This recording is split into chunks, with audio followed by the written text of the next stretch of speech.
Hi, today I want to show you one of our favorite family recipes. They're called roll-ups. My mother-in-law created this years ago, and my husband just said, you really have to learn this recipe. And I've been using it ever since. My kids love it. It's really easy. It's pretty much like just dumping everything in the bowl. You roll it up in the crescent rolls. So let's begin. I normally use ground chicken, and then you stir that up a bit in the bowl just to separate it a little bit. You can use ground beef, you can use ground turkey. I happen to like the taste of ground chicken better. Now, here's the deal with this recipe.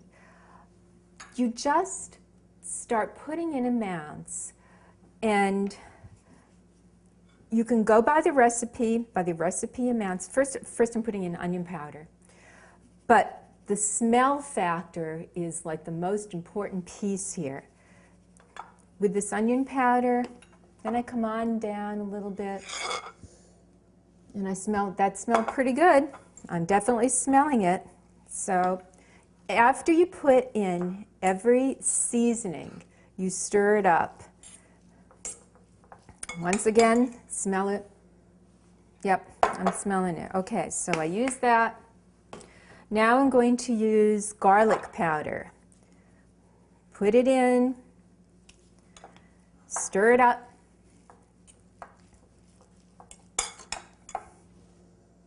I can smell it, so that's good.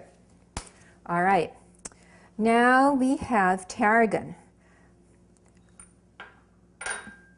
Sprinkle the tarragon around. Tarragon has a really great, lovely flavor. You make sure that you stir it up as you're sprinkling it, because you know what? You really sort of want the color of the tarragon to be seen in the meat.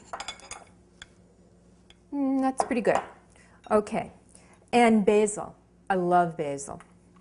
Don't be afraid. You know, the truth is you really can't mess this up. You can use as much as you want. So put the basil in, stir it around a little bit, more basil, stirring. Want to just see that there are green flecks in the meat. Good. All right, last thing I put in, well, there's a few more things, but with this type of seasoning, black pepper. I actually ground this black pepper. You can use regular black pepper, whatever.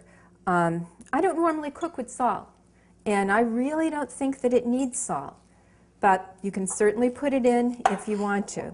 I'm stirring it up. All right, so let's put these out of the way.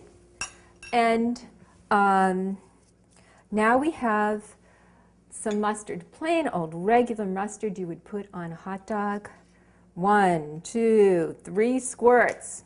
That's it. Stir that up a little bit. Ketchup, same thing. 3 big squirts. Don't be afraid to 1, 2, 3 to really put it in.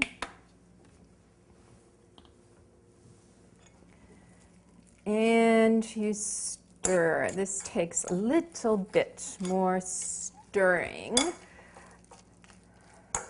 Okay, Worcestershire sauce. Now I used to make it without Worcestershire sauce, but you know what?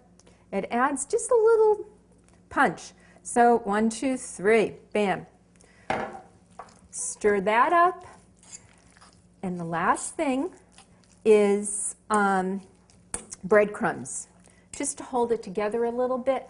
I like to use seasoned, not Italian seasoned, just plain seasoned breadcrumbs. And I use no salt because I like to try to cook without salt. Now this, I may not use all of that amount. You stir it up and you sort of get a feel. Yeah, that's actually pretty good. You want it to start to sort of clump together just a little bit.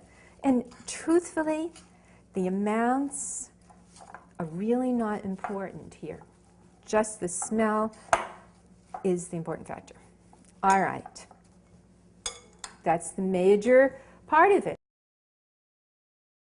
Now, we come on over here and we opened up a package of crescent roll. You open it up, came in like 2 pieces here, 2 rectangles. You put them both together. You can press them down a little bit. What I really do is see these seams, I press the seams together. Not much futzing around with it, just push it together.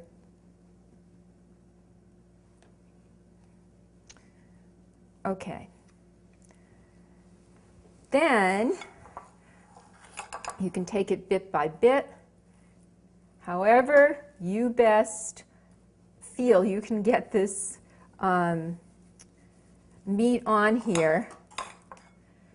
To be really honest, I use my fingers quite a bit of the time because they're just the easiest tool. The thing is that you want to try to get it to the end of the crescent roll, and you really try to want to make it even so that when you roll this up, there's sort of the same amount of the meat in each one of these rolls. So let me work on this for 1 second. Ah, there we go. Yep, there are the fingers. It's just easier, frankly. So now we're trying to even it out. Bring it down to the edge. And this needs a little bit more here. You don't want it. All right, that's pretty good. Okay, so here's how we roll it up. This is the long end. And really, you don't have to worry about it. If the stuff, you can see that's separating a little bit, just pinch it together. None of this is crucial. Okay, the key to cutting is using a serrated bread knife. If you don't use this, the thing gets smushed down. You don't want to do that. So for me, I discovered that there's a little perforated line like right in the middle of it. So I always start in the middle. I gently cut through, and then I make 4 cuts on each side. Like this, like this. I attempt to keep them even. Come on back over here. And there we go. Sometimes the little end guys get a little small. You hold it up like that. You can see it looks like a little spiral inside. You put it on the baking pan, like is this a 9 by 13 pan. I sprayed it with a non-stick spray. You really try to put them down not beside each other. That would be best if they don't touch each other, because they just bake better. But you can see that they just have a very delightful spiral look to them. You put it in the oven on 365, bake it for 35 minutes. Now at 35 minutes, you then check it, because then the inside meat is cooked, but I really like to make sure that the outside biscuit piece is getting dark enough. So at 35 minutes you have to be really careful, because right around that time it starts getting darker and get dark really fast. So just be a little careful in that time period. And that's it. Now this is the finished product, baked. I put them on a pretty plate. Everything has to literally look good, and you can see the spirals just really look appealing. Easy, they look great. I use them, it's a go-to recipe. I use it for everything. If you're bringing them to somebody's house, or you want to have a little jazzy dinner party at home, they just look great, they taste great. You can even take them out of the fridge and bring them on a picnic, eat them cold. Enjoy.